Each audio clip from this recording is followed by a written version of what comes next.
Hello, everybody. Brian here from quantlabs.net. I'm going to show you the latest bot stuff and go from there.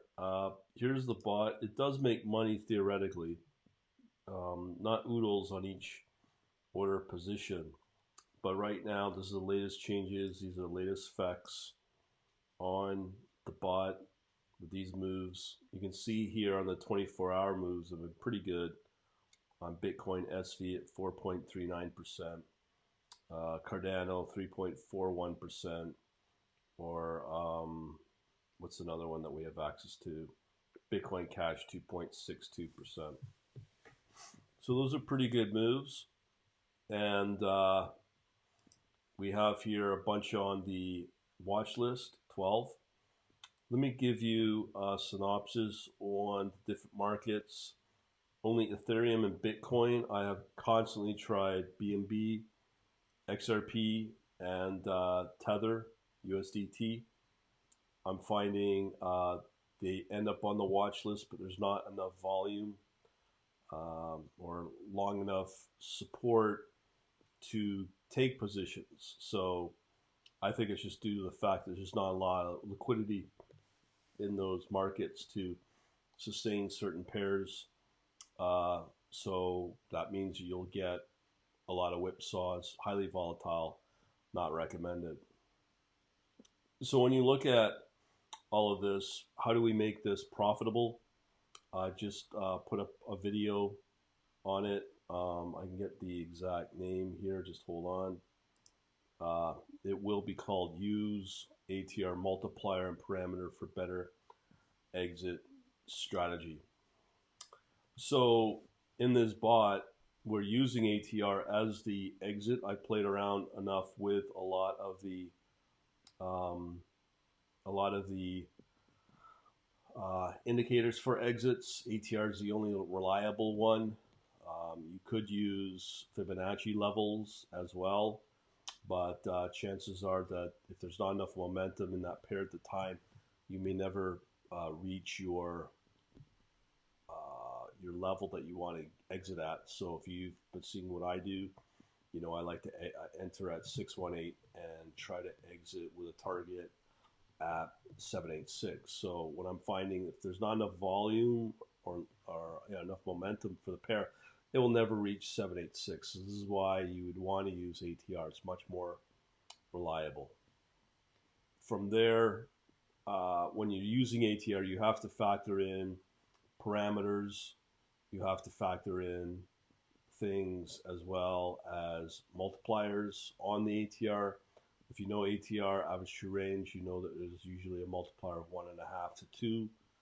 1.5 does work, but with the commission fees at 0.1% on the buy and then another 1%, 0.1% on the sell, you're already needing to get at least 0.2% to cover the commission, and then with the multiplier, you'll get zero point 0.3 if you set your multiplier at 1.5. So you got your multiplier at 1.5 minus the 0.2% for the commission fees on the buy and sell. So you'll be left with 0.3% if you're lucky. Now, I've been trying all night to try to see if enough positions would hit a multiplier, ATR multiplier of 2. It was not able to. So again, not enough momentum in the markets. When Bitcoin goes crazy and maybe hits a 5% hourly move or maybe a 5% over, I don't even think 5% does it enough to drive the momentum for all of the pairs that are all correlated around Bitcoin. There would be enough in there to push it to hit a multiplier of 2. So I'm still trying to factor in if 1.75 would be sufficient. So we have that to worry about as well. On the live trading end of things, you need to obviously consider your fee, which is in BNB. You also have to factor in slippage with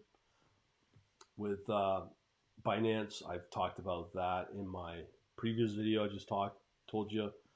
So slippage is still a big question.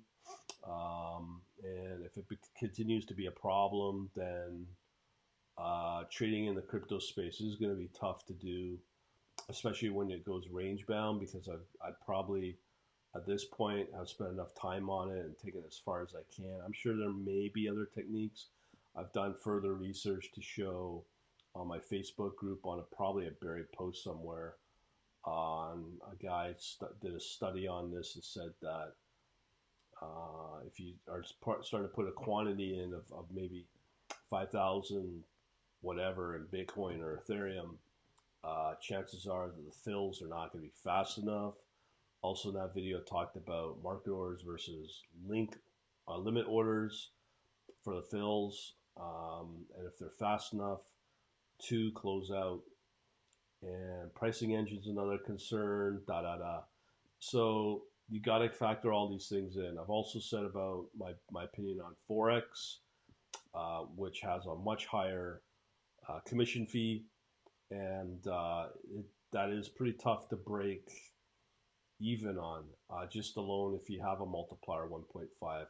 And is there enough to hit a multiplier of 2, let alone is it wise to even add in whatever leverage you wanted to get hopefully the profit that you seek? Because this is why for me win ratio is so critical, because forget all the other stuff that I'm talking about, but if you have a very strong, very high win ratio of 66%, let's say, chances are that technically you should be able to make money.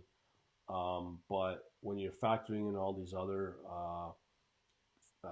concerns, it's tough to really figure out if you will make money, not because your bot doesn't work based on theory, but because of how it is with the exchange or broker that you're with.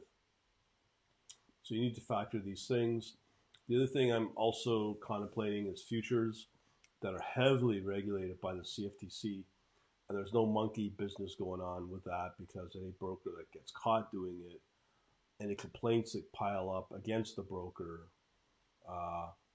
will probably be dealt with by the CFTC or one of the US-based regulators. So that is probably a better space to trade in. But I just wanted to come about and just tell you what I'm experiencing right now and what are some of the plans. But as I can say right now with forex, that's going to be a tough market to really make. I mean, there are people making money in it if you invest but not actively trade with bots and whatever automation. I mean, leverage may be your best friend, but when it goes against you, it goes against you. And the probability of it is a high negative probability as well, where you can lose. That's why you get the 85,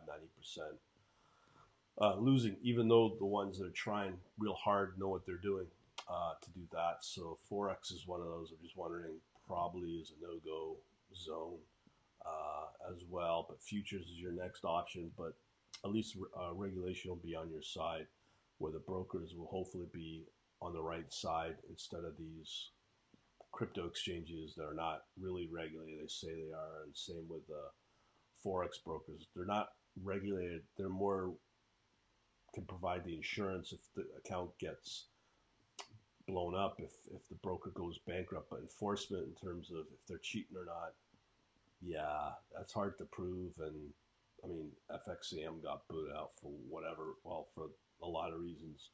And there's a lot of other brokers out there doing the same thing, and that's why they sidestep operating outside of the big countries like UK or US. So a lot of things to consider, but from a trading perspective, theoretically you should make money, but when the brokers are going against you, same with the exchanges. For sure, all the exchanges out there on crypto, with the exception, I'm hoping, without Binance. But just wanted to put this out there and see what people think. Let me know, comment away, and we shall talk to you later. Have a good day.